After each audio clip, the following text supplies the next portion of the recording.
तो पिछले वीडियो में हम लोगों ने बात किया डायबिटीज़ के बारे में। अब उसी सीरीज़ में अब हम आगे बढ़ते हैं। अब हम बात करेंगे इंसुलिन के बारे में। जैसे इंसुलिन क्या है, इंसुलिन कैसे प्रोड्यूस होता है, इंसुलिन का एक्शन कैसे होता है, फिर इंसुलिन की वजह से कौन कौन बीमारी लिंक्ड है, और फिर वो सब बीमारी इंसुलिन से कैसे होता है। ये बहुत गंभीर मसला है, इस पर बहुत डिटेल्स में किसी भी जगह आपको नहीं मिलेगा।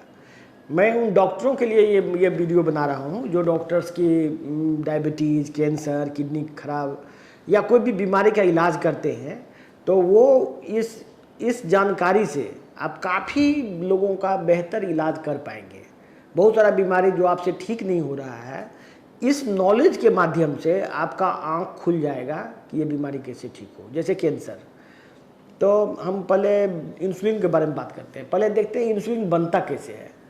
इंसुलिन सेल का जो ये सेल है, सेल के अंदर एक न्यूक्लियस होता है, न्यूक्लियस में डीएनए होता है, डीएनए से फिर आरएनए बनता है, आरएनए से राइबोसोम बनता है।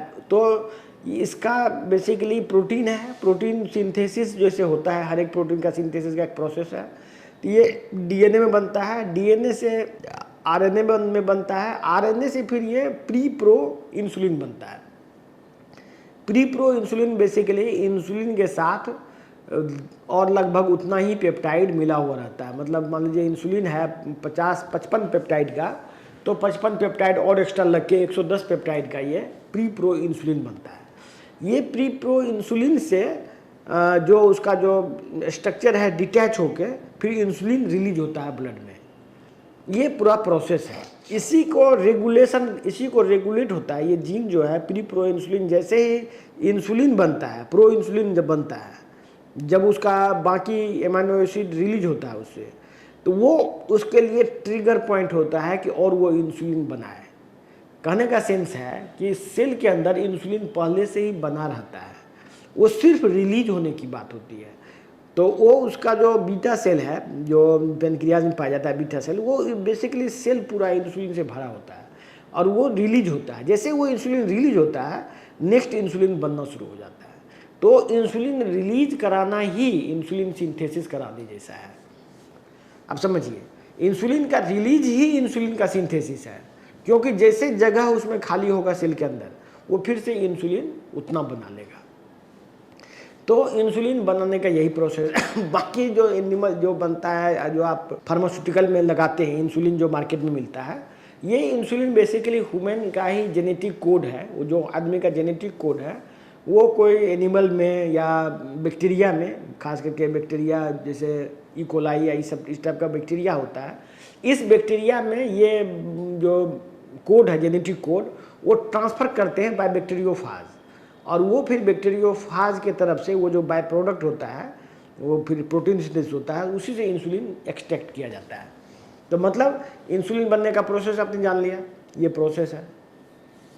अब ये इंसुलिन कैसे काम करता है, आप लोग अपने मेरे कमेंट में लिखिएगा कि आपको यदि और डिटेल्स में कोई जानना चाहता है, genetic engineering, genetic processing for insulin, body में इंसुलिन का कहाँ कहाँ डिग्रेडेशन होता है, ये सब के बारे में यदि डिटेल्स में कोई जानना चाहता है तो उसके लिए अलग से वीडियो हम बना देंगे।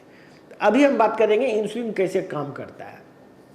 देखिए, ये इंसुलिन रिलीज होने के बाद ये अपने अपने रिसेप्टर साइट पे बाइंड कर लेता है। जैसे हर एक बॉडी के हर एक सेल में इंसुलिन रिसेप्टर पाया जाता है, एक्सेप्ट ए फ्यू, ब्रेन वगैरह में रिसेप्टर नहीं भी पाया जा सकता है, लेकिन पेरिफेरल में सब जगह पाया जाता है।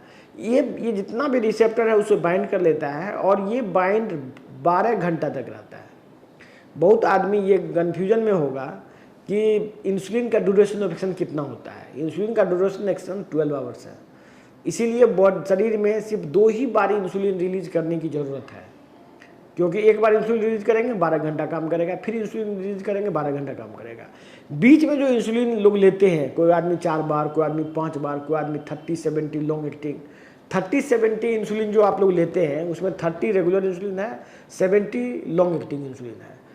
ये लॉन्ग एक्टिंग इंसुलिन का जो कंसेप्ट है टोटल ही फेक है, क्योंकि इंसुलिन का मैकेनिज्म ऑफ एक्शन ऐसा नहीं है।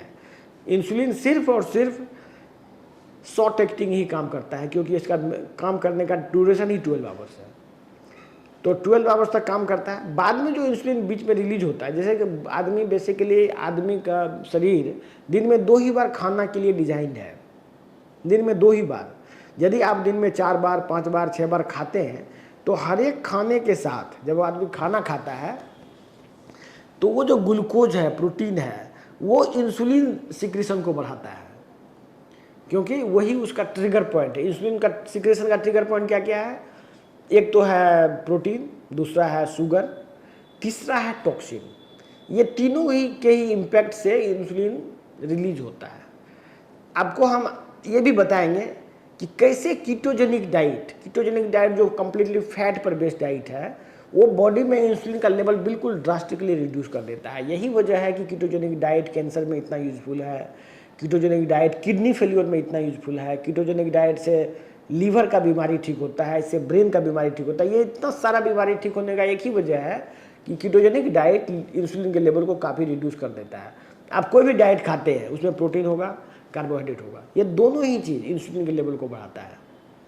उसी टाइप से टॉक्सिन, बहुत सारा टॉक्सिन है, जैसे कि आप कोई भी टॉक्सिन खाते हो दैट रिलीजेज इंसुलिन, क्योंकि बॉडी का जो मैकेनिज्म है, जो जैसे भोजन जो करता है आदमी, उससे जैसे ही ब्लड में जाता है वो भोजन, बॉडी एकदम से एक्टिव हो जाता है उसको ठिकाने लगाने के लिए।